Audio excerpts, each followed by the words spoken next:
welcome back for Tuesday's edition of our daily medicine. Remember, we want to kick it off with those same 10 belly breaths. Give yourself the permission to spend 30 to 45 minutes just on you and your physical health, that also can help your mental and emotional health. At least it can for me. In this case, I'm going to use a band for today's warm-up. Because we're going to do some band pull-aparts today. I'm going to use it for my shoulder rollout. If you've got a broom or a PVC pipe, go ahead and use that too. But we're going to come all the way through, touching the lower back and forward. So 10 shoulder rollouts. We're then going to do 10 total around the world, or 5 each direction. So when we think about around the world, we're going to drop either, in this case, right, a band or a bar around and along the body. I'll turn around so you can see it from the back as well. 5 each direction. So when we change the direction we're going, don't be surprised if your brain goes a little wonky on you. It can. We're then going to do 30 band pull apart. So elbows are going to lock out. We're going to pull the band to the chest. So it's just this small little movement. It's not a big giant movement. Our ultimate goal is to try and get my wrist behind my shoulder versus pulling through the elbow. So we're not trying to warm up the tricep, we're trying to warm up that upper mid-back. If we don't have a band, not a problem. Dumbbell flies is what I would recommend for putting in there, coming into this opening position. Even if we don't have weight, so if I don't have any dumbbells at home, it's totally fine. We can just come here, focus on taking those shoulder blades and squeezing them together, would work just as well. If we're doing it with a dumbbell, we want to stay light anyway. I mean, maybe, and I'm going to say big maybe, 5 pounds a hand, right? It doesn't have to be heavy. It's just a warm-up. Once we've done that, we're going to do a little bit of a warm-up pre-workout hip bridge plank work. So with our hip bridges, we're going to come onto the floor. Feet are going to go aligned with the hips. We're going to drive up through the heel until the front of that hip is fully extended for 20. We're then going to flip it over for a 1-minute plank. Our goal is a high plank. So wrist, elbow, shoulder are going to be stacked. Belly's going to be nice and tight. 1 minute. Keep your head neutral. Remember to breathe. If you have to come down and rest, try and make that rest as short as possible and come right back up. We're going to do that for 3 rounds before we get into our workout today. Our workout today is going to be a combination of ring dips, GHD sit-ups, and a row. In this case, I can't demo the row because we have rented out all of our rowers, so I would sub in a 200-meter run. Again, right guys, we're all kind of working with what we got. If we have a set of rings at home, awesome. 7 ring dips. Remember with the ring dip, guys, we're looking to have the elbow fully extended at the top. We're going to make physical contact. Sometimes people will feel their shoulder or maybe their bicep hit first. But as we come down, and I'm going to do this off of the ring so that I can talk about range of motion a little bit easier unloaded. But as I come down, I'm not looking to keep my chest super upright.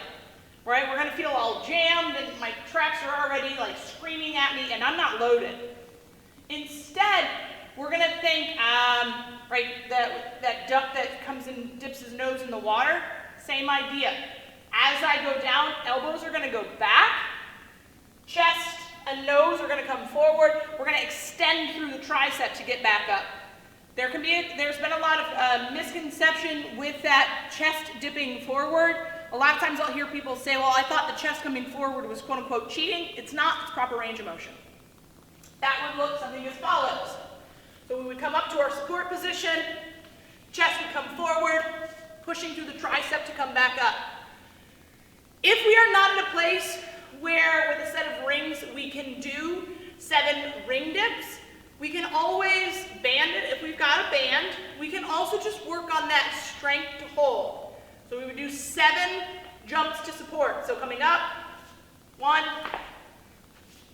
2, for those 7. From there, if we've got a GHD, I know some of you at home do, most of you do not, but if we do, we're going to hop up onto our GHD.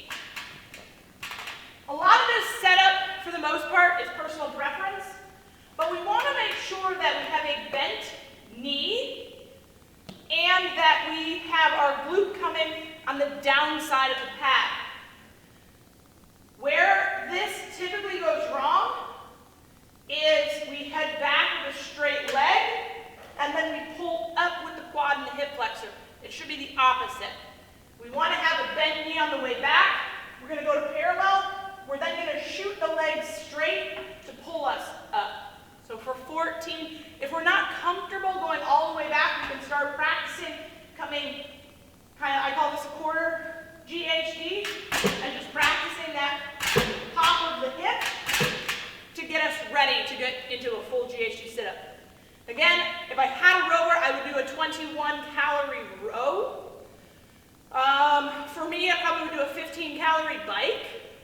for a 200-meter run.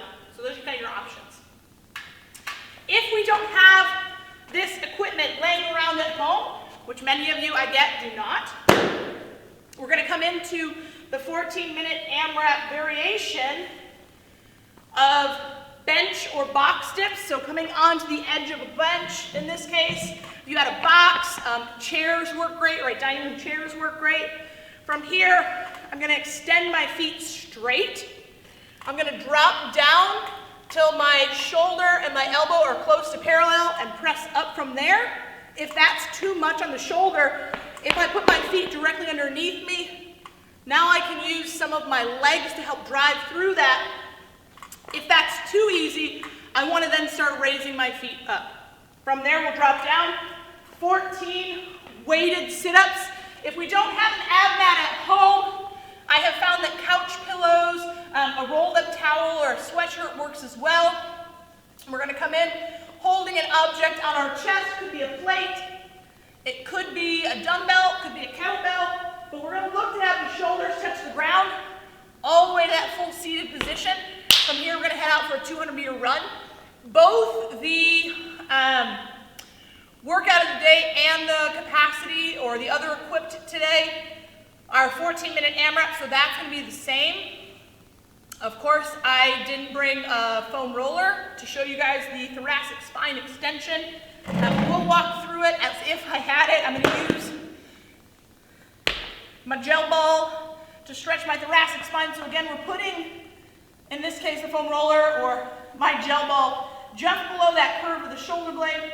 And we're going to open up and just try and get some movement in that upper and mid back.